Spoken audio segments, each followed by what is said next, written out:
Marcus Wellington stood at the head of the glass conference table on the 42nd floor of his tower, his steel-gray eyes scanning the faces of 12 board members who hung on his every word.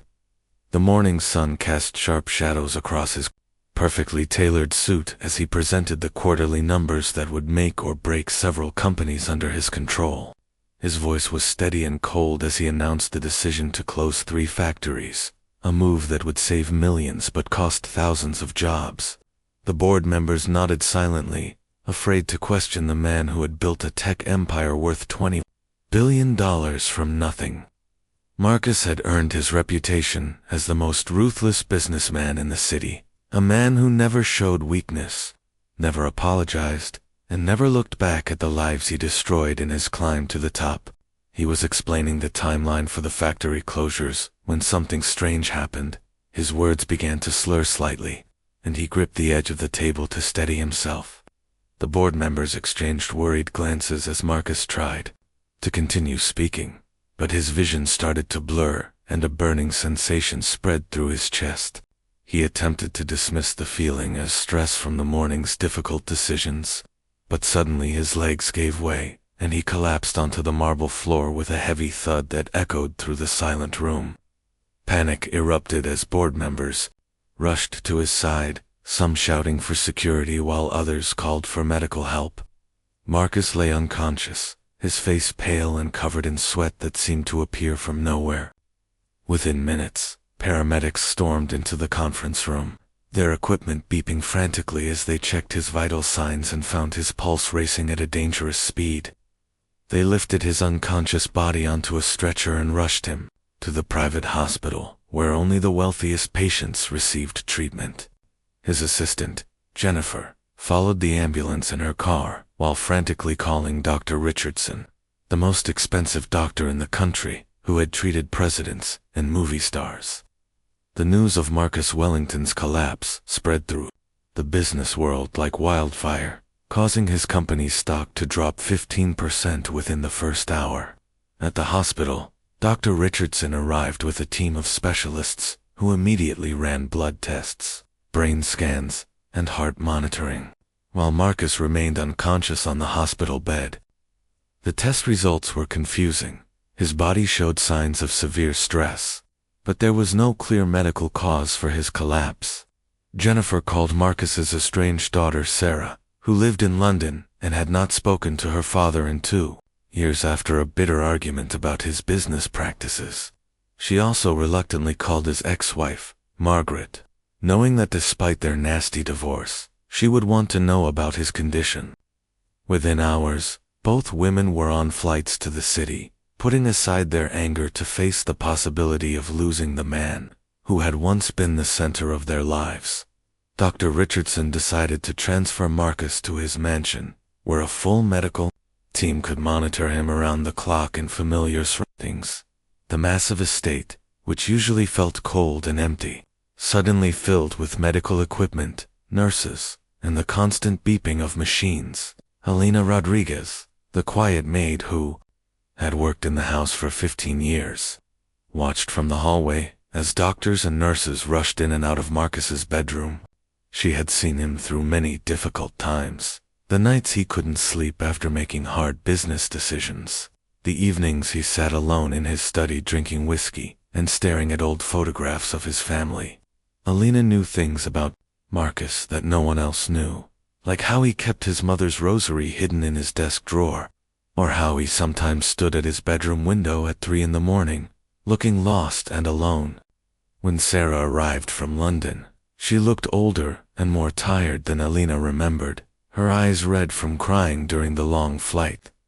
Margaret came straight from the airport, still wearing her traveling clothes, her face a mixture of worry and the same hurt that had never fully healed since their divorce. The doctors worked through the night, running more tests and consulting with specialists around the world, but Marcus's condition remained a mystery. His fever spiked randomly, sometimes reaching dangerous levels before dropping back to normal, for no apparent reason. His blood work showed unusual patterns that made no medical sense, and his body seemed to be fighting against itself in ways the doctors had never seen before. Alina brought coffee to the medical team and fresh flowers to Marcus's room, just as she had done every day for 15 years, even though he lay unconscious and unaware of her presence.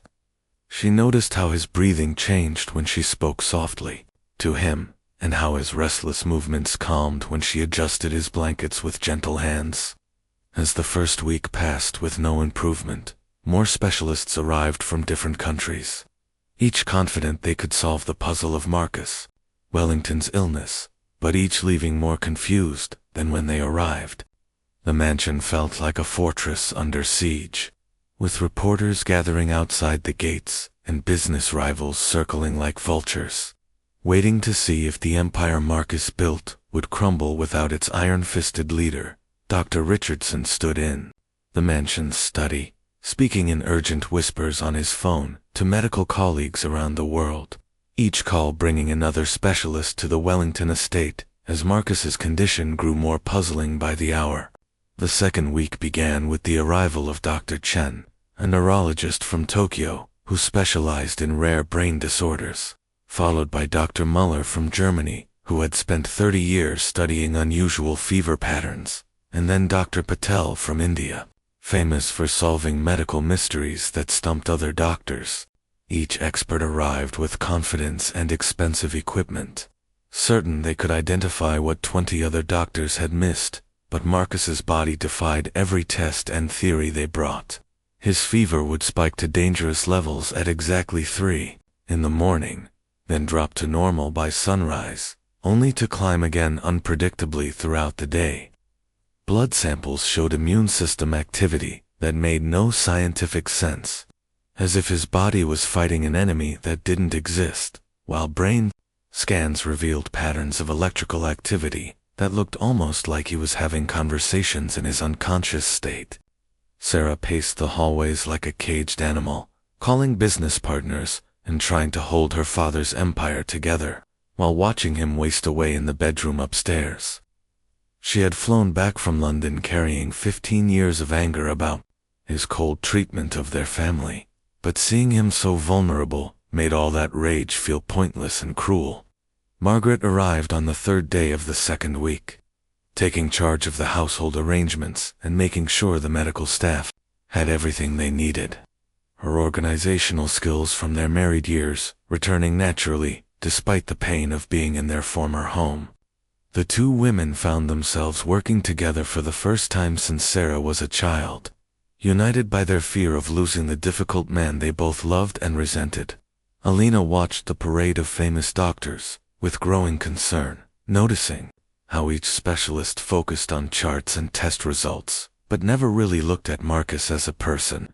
She continued her daily routine of bringing fresh flowers to his room, changing the water in the vase, and speaking quietly to him in both English and Spanish, while the medical teams debated theories in the hallway. During her evening cleaning rounds, she overheard heated discussions between doctors who disagreed about treatment approaches. Some wanted to try experimental drugs, others believed his condition might be psychological, and a few suggested moving him to a research hospital where he could become a case study.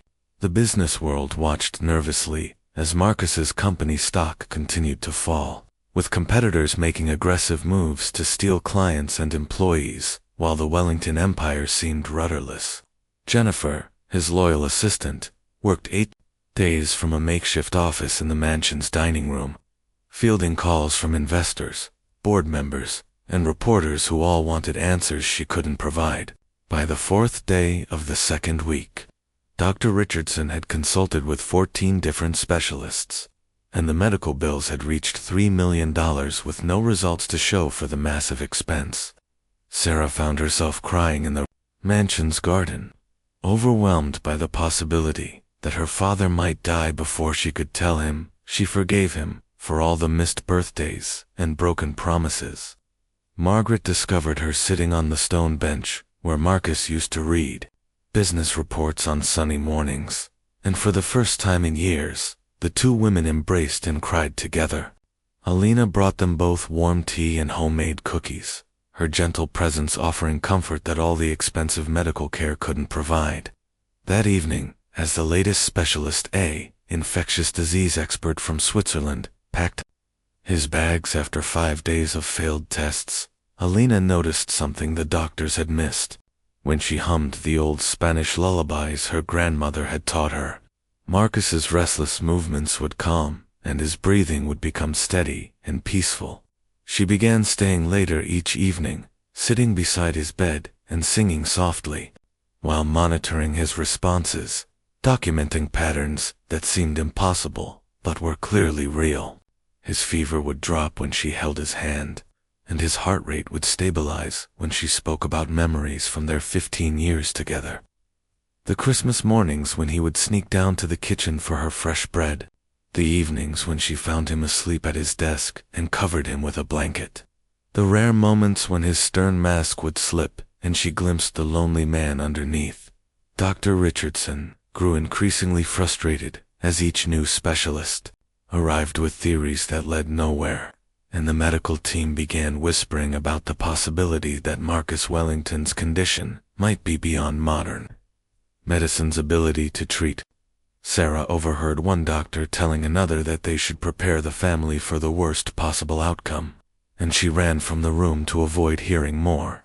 Margaret found her sobbing in Marcus's study, surrounded by photographs and business, awards that suddenly seemed meaningless compared to the man fighting for his life upstairs. Alina entered quietly with dinner trays for both women, and as she set down the food, she spoke words that would change everything that followed. She told them about her grandmother in Guatemala, a woman who had healed people when doctors failed, not with magic or superstition, but with understanding that sometimes the heart needed healing before the body could follow. Sarah and Margaret exchanged glances, desperate enough after 2 weeks of failed medical treatments to consider any possibility, no matter how unlikely it seemed. As Alina spoke about her grandmother's wisdom, Marcus's condition upstairs took another turn for the worse, his fever spiking higher than it had ever reached, making the decision about trying something completely different feel urgent and necessary. Alina Rodriguez stood outside Marcus's bedroom door at midnight, her weathered hands trembling as she held a small cloth bag that had traveled with her from Guatemala 15 years ago, a gift from her grandmother that she never imagined she would need to use in the marble halls of a billionaire's mansion.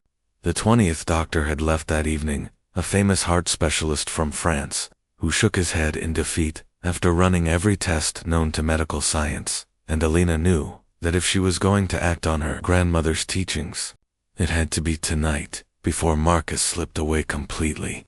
She pushed open the heavy door quietly, seeing him lying pale and still under expensive silk sheets, while machines beeped softly around his bed, his breathing shallow and labored, as his body fought a battle that modern medicine couldn't understand or win.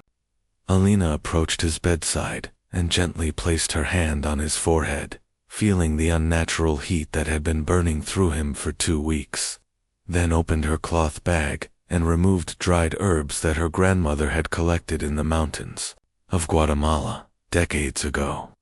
But instead of following some mystical ritual, like the doctors might have expected, Alina did something much simpler and more powerful. She began to talk to Marcus about the man she had watched him become over 15 years of quiet service in his home.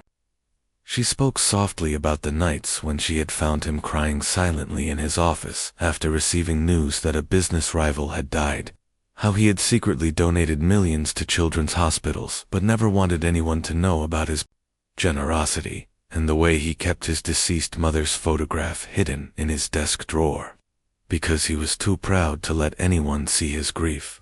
As Alina sprinkled the ancient herbs around his bed, she told him stories about her own struggles as a young mother who had left her children in Guatemala to work for wealthy families in America, sending every dollar home while missing birthdays and first steps and school plays.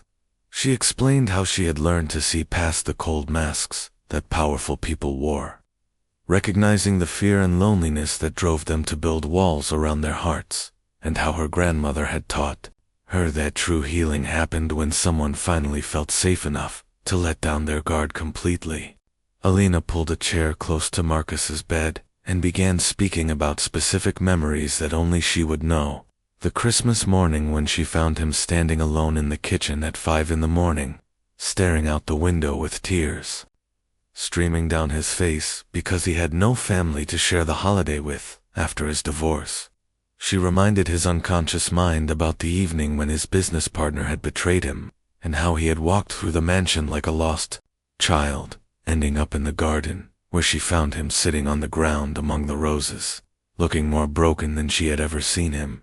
The herbs filled the room with a gentle, earthy scent that seemed to calm the frantic beeping of the medical machines. And Alina continued her quiet conversation with Marcus, telling him about the phone calls she had overheard him making to children's charities, always insisting that his donations remain anonymous, because he didn't want people to think he was trying to buy forgiveness for his harsh business practices. She spoke about the nights when she had heard him talking to his mother's photograph, apologizing for being too busy with work to visit her before she died, promising her spirit that he would try to be a better man if he could just have another chance. As the hours passed, Alina noticed subtle changes in Marcus's breathing and the way his body seemed to relax under her gentle touch, as if her words were reaching some deep part of his consciousness that all the expensive medical treatments had failed to access. She told him about her own grandmother's wisdom, that sometimes people got sick not because their bodies were broken, but because their souls were carrying too much pain, anger, and guilt to allow healing to begin. Alina explained how her grandmother had taught her to recognize when someone was drowning in regret and shame, fighting so hard against their own emotions that their body had no energy left to heal itself from physical illness. She leaned closer to Marcus and whispered that it was safe for him to stop fighting now, that she had watched him try to be perfect and untouchable for 15 years, but perfection was a prison that kept him isolated from the love and connection his heart desperately needed. Elena told him about Sarah's tears in the garden, how his daughter had cried about all the years she had wasted being angry instead of trying to understand the pressure he carried every day, and how Margaret had admitted that she still loved the gentle man he had been before. Business success hardened his heart. As dawn light began filtering through the bedroom windows, Alina continued her vigil, sharing stories about the small acts of kindness she had witnessed him perform when he thought no one was watching, proving that beneath his cold exterior lived a man who cared deeply but had forgotten how to show it safely. She spoke about forgiveness, not just asking for it, but learning to forgive himself for the mistakes that had haunted him for decades, the relationships he had sacrificed for success, and the walls he had built to protect himself from more pain. Suddenly, just as the first rays of sunlight touched Marcus's face, his fever began to break, for the first time in 14 days, sweat beading on his forehead as his body temperature started dropping toward normal, while Alina continued whispering words of comfort and understanding that no medical school had ever taught, healing not just his physical symptoms but the deeper wounds that had been poisoning his spirit for far too long. Dr. Richardson stood frozen in the doorway of Marcus's bedroom at 7 in the morning, staring at the digital thermometer that showed a normal temperature for the first time in 2 weeks, his medical training telling him this was impossible, while his eyes confirmed that Marcus Wellington was finally sleeping peacefully without the restless movements that had plagued him since his collapse. Alina looked up from her chair beside the bed where she had maintained her vigil all night, her gentle smile revealing no surprise at the miracle that had left the famous doctor speechless. And she quietly gathered her herb bag while explaining that Marcus needed rest now more than medical procedures. The nursing staff rushed to take new blood samples and run fresh tests, their excitement barely contained as they witnessed the first real improvement in their patient's condition. But the results that came back 3 hours later were even more confusing than his original illness had been. His white blood cell count had normalized overnight.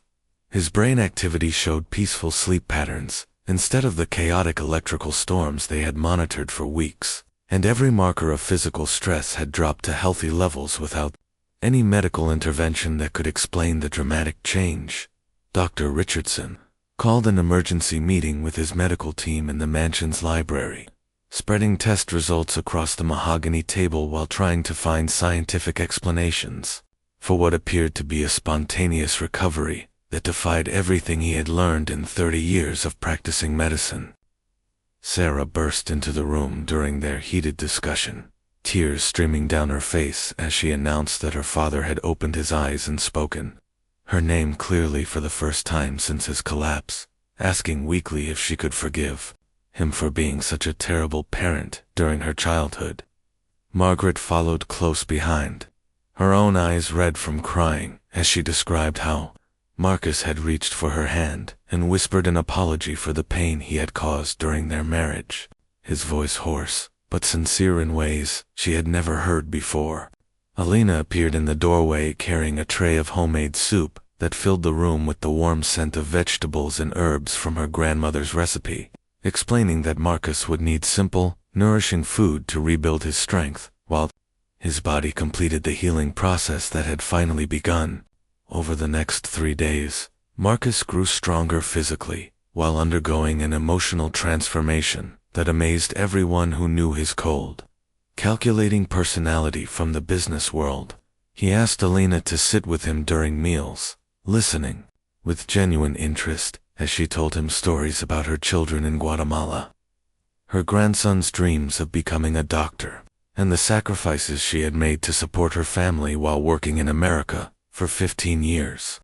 Sarah watched in wonder as her father, still weak and pale, showed more warmth and curiosity about other people in 3 days than he had displayed during her entire childhood, asking detailed questions about Elena's life and expressing genuine concern for the challenges she had faced as an immigrant worker.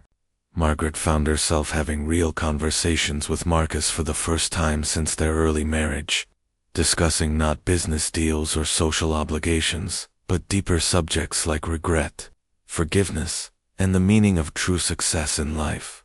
Alina continued, bringing him simple meals and staying nearby while he ate, her presence seeming to anchor him during moments when the old patterns of thinking tried to resurface and pull him back into the emotional isolation that had made him physically ill. On the 4th day after his fever broke, Marcus insisted on getting out of bed, despite Dr. Richardson's protests. Shuffling slowly to his study, where he had spent countless lonely nights buried in work instead of building relationships with the people who mattered most. He opened his desk drawer and pulled out his mother's hidden rosary, holding the worn beads while telling Sarah and Margaret about the guilt he had carried for 20 years since failing to visit his dying mother because a crucial business meeting had seemed more important at the time. Alina found them sitting together in the study that evening, Marcus weeping openly as he shared memories of his childhood and the dreams his mother had held for him to become a doctor like his grandfather, dreams he had abandoned in pursuit of wealth and power that had ultimately left him empty and alone. Sarah held her father's hand and told him about her own regrets, how she had spent years hating him instead of trying to understand the pressure and loneliness that had driven his cold behavior, while Margaret shared her own pain about watching the kind man she had married transform into someone she barely recognized during his climb to success. Dr. Richardson observed these conversations with growing fascination, realizing that Alina had somehow accomplished what his entire medical team could not achieve.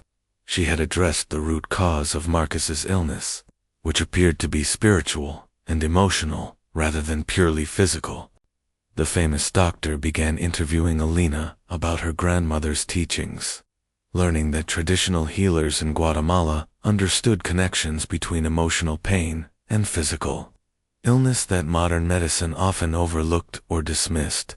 Alina explained that her grandmother had taught her to recognize when someone was carrying so much guilt, anger, and loneliness that their body could no longer function properly, requiring healing of the heart and spirit before physical recovery could take place. As the week progressed, Marcus continued growing stronger while maintaining the emotional openness that had emerged during his illness, spending hours each day talking with Alina about life lessons she had learned from her grandmother and her own experiences raising children while working far from home. Sarah extended her stay in the city too, spend more time with her transformed father. And Margaret found herself visiting daily, drawn by the genuine warmth that had replaced Marcus's former coldness.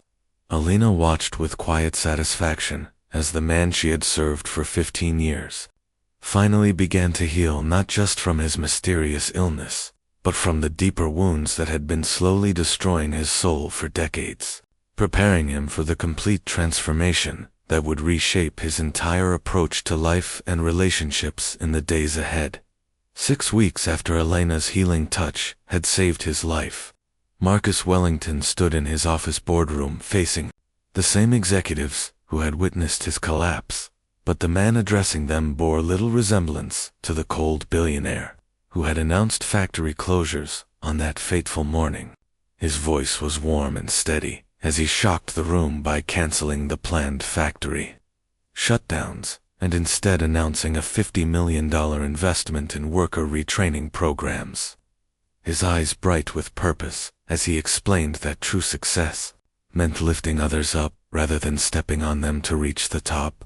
The board members exchanged confused glances as Marcus continued speaking about new company policies that prioritized employee welfare, environmental responsibility, and community support over pure profit margins.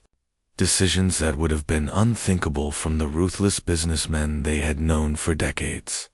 Dr. Richardson watched from the back of the room, still amazed by the complete recovery that had baffled every medical expert who had examined Marcus, and he listened with growing respect as the former corporate shark explained his plans to fund medical research into traditional healing methods that complemented modern medicine. Alina stood quietly in the hallway outside the boardroom, wearing a new dress that Sarah had insisted on buying for her.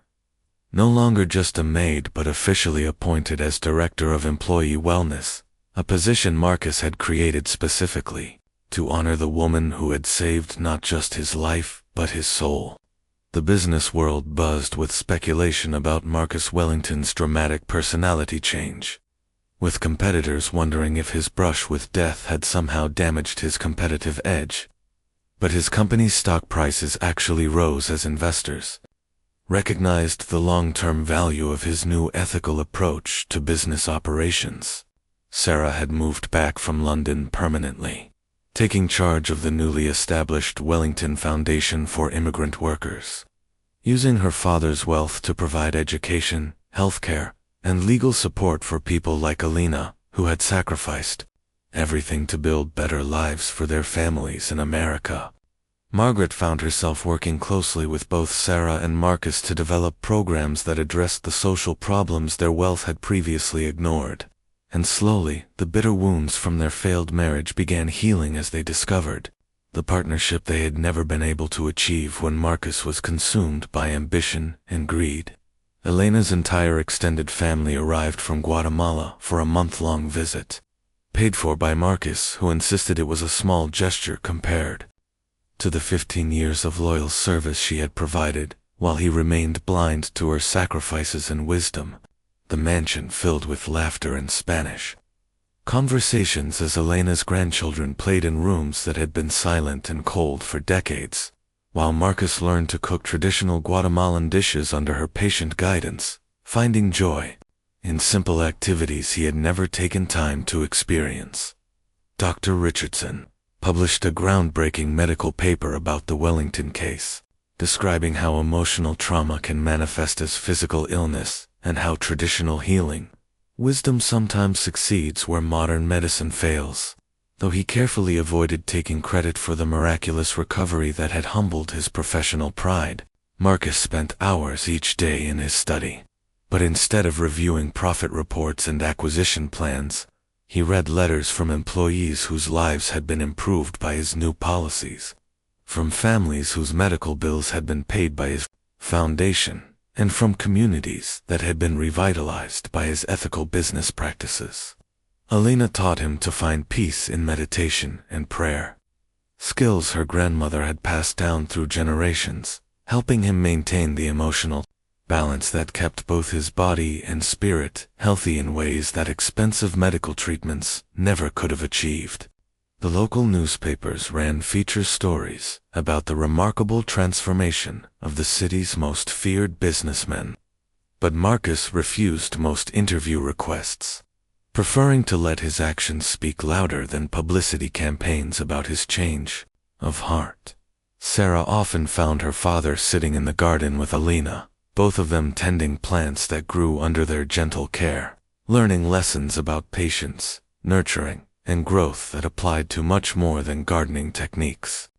Margaret remarked to friends that Marcus had become the man she had always hoped he could be during their marriage, and while they would never reunite as husband and wife, they had developed a deep friendship based on mutual respect and shared commitment to using their resources for positive change.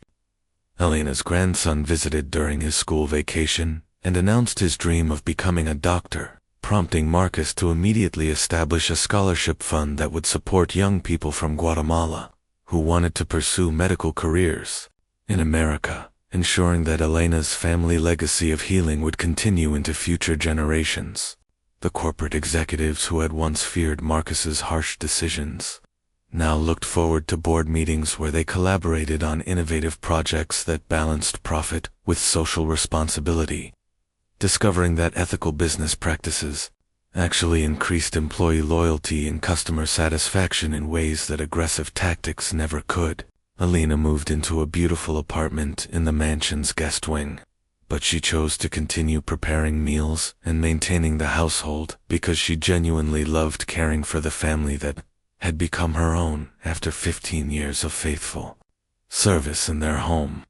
Marcus often told visitors that 20 doctors had tried to save his life with expensive procedures and cutting-edge technology, but one humble woman with her grandmother's wisdom and a mother's heart had accomplished what medical science could not achieve, healing wounds that ran deeper than any physical illness. As autumn arrived and the mansion's gardens showed the beauty of natural cycles, Marcus reflected on the year that had changed everything, understanding finally that true wealth could not be measured in billions of dollars, but in the love shared between people who saw past surface differences to recognize the common humanity that connected all hearts seeking healing, forgiveness, and hope.